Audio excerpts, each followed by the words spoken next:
In a small, serene village nestled between rolling hills and lush green fields, there lived a humble man named Islamuddin. He was a widower, a man of deep faith and quiet strength, who had dedicated his life to raising his 4 daughters after the passing of his beloved wife, Amina. The village was simple, with cobblestone streets, modest homes, and a close-knit community that valued tradition and faith above all else. Islamuddin's daughters, Zara, Fatima, Aisha, and Layla, were as different as the seasons, yet bound together by their love for their father and their shared dreams. Zara, the eldest, was wise and nurturing, often taking on the role of a second mother to her younger sisters. Fatima was fiery and ambitious, with a passion for learning and a desire to see the world beyond the village.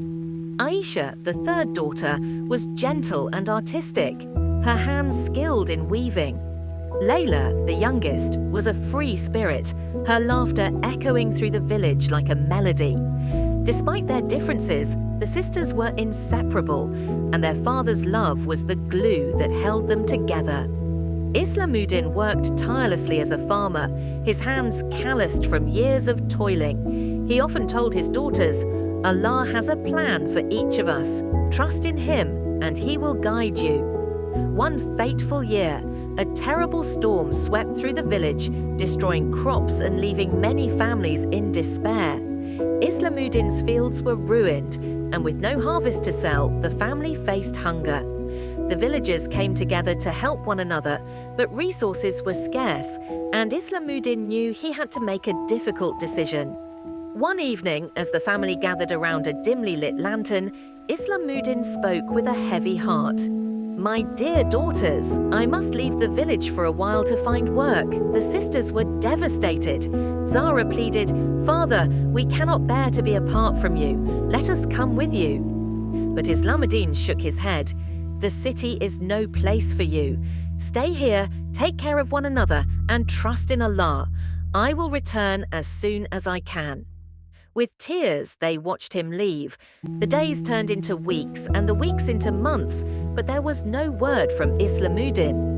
The sisters clung to their faith, praying for his safe return. In the city, Islamuddin faced countless challenges. He worked as a laborer, carrying heavy loads under the scorching sun, and spent nights in a cramped room.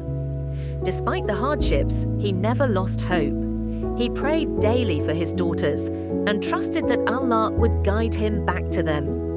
Meanwhile, back in the village, the sisters faced their own trials.